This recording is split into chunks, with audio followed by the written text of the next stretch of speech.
Marc of Horror and Hugsy here, and today we got our very sad Rue Morgue Coffin box.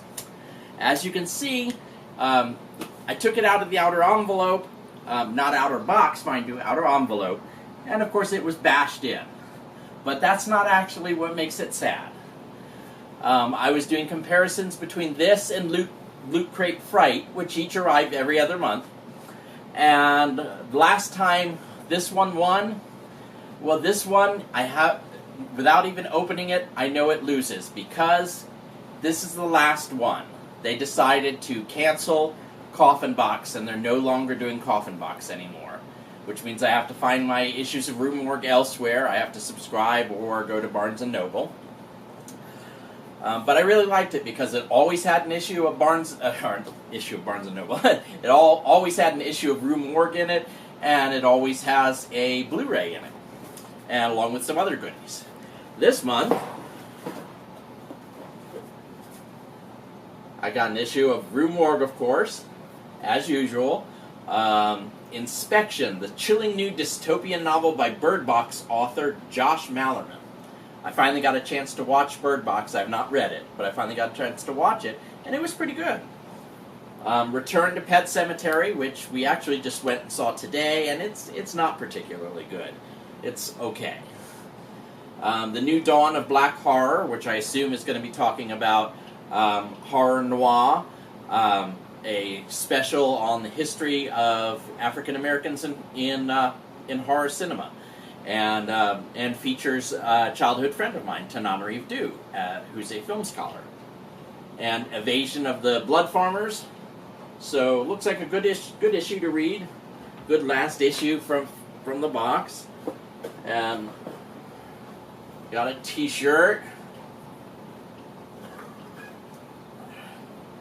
which is an interesting design, but it's not really a licensed T-shirt of any kind. It's a skull that's also a heart. I like the ones that are licensed, but I appreciate the artwork. The Blu-ray this month is Halloween: The Curse of Michael Myers, unrated producer's cut, which, much like the cut that was released to theaters, is a complete mess. It's just an utter mess.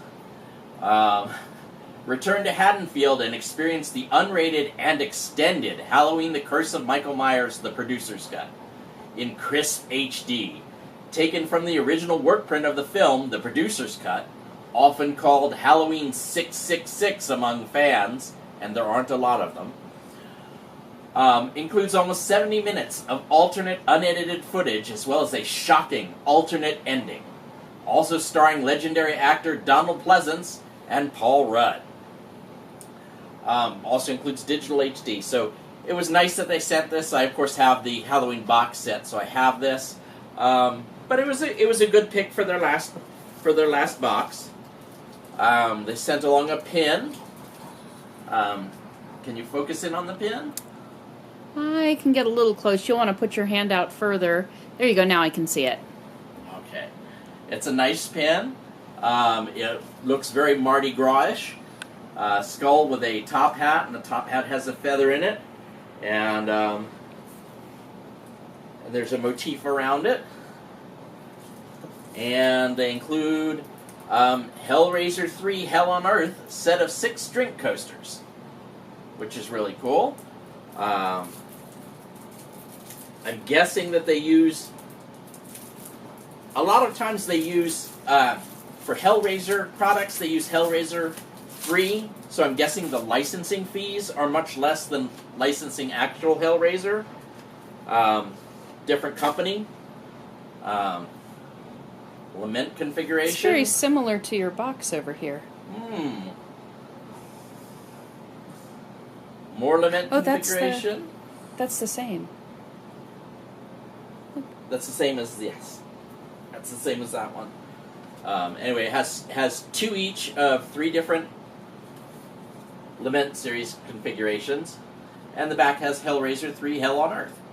I think what I mean by it's the same is it's literally the same. They've used the exact same art. Yes. Yeah. Okay. Yeah, because it is the same as in the movie. Both these and this. Oh.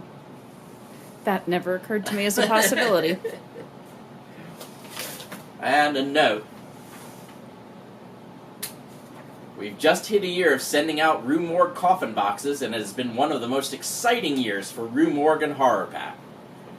We've commissioned some really great t-shirt and pin designs, found a lot of cool and unusual horror items to send to you, and sent some amazing editions of Rue Morgue magazine and HorrorPack Blu-rays. We've also learned a lot about merchandising, licensing, and boring stuff like logistics management and international payments. It's been a blast, but after a lot of thought and consideration, we've decided the time has come to end Rue Morgue's Coffin Box. We'll finish out by shipping the March box, and we think it's one of the best ones we've put together. We do want to provide an explanation as many things factored into this decision. Shipping costs and logistics were a huge problem. Like most subscription boxes, we subsidize shipping, often by a large amount. We've had a number of problems with DHL, and we've been actively looking for another shipping provider. We thought USPS might fill that role for us, but the USPS rate increases at the start of this year really had a negative impact on that plan. Additionally, the quality of horror products we could supply at $19.99 for 4 to 5 items also proved difficult. We did everything we could to bring you the best value and selection, and while we were happy and stand by our selections for each box, we could not please everyone. We've spent a lot of time on this, and we don't feel like we can continue to deliver the quality of box we want to at that price point, and we don't want to raise prices on our customers. For our current Coffin Box subscribers, there's nothing you need do. You will not be charged again.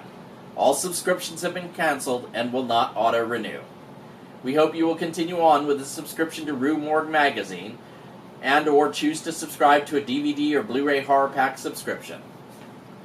And I already have a Blu-ray horror pack subscription, but they have a Rest in Peace Coffin Box special. You can receive a whopping 13% off a 6 or 12 issue subscription to Rue Morgue magazine. It's kind of a disappointing percentage, right? Yeah, it is. Along with a free copy of Blood in 4 Colors, A Graphic History of Horror Comics, which is one of the little... It sounds slight to call them booklets, but they aren't full books either, that they do as... that they do on off months. But anyway, that's a shame. I'm sorry to see Coffin Box go. But there you have it. Looks like Loot Crate Fright wins, as long as Loot Crate decides to continue that one. And I had this on the side here because I just got this from Hamilton Books. If you go to hamiltonbooks.com, if they still have any of these left, this is the deluxe Godzilla Art of Destruction coffee table book, $5. And they've got a lot of good deals at Hamilton Books. I buy from them often. Anyway, thanks, and please click subscribe, like, or comment below.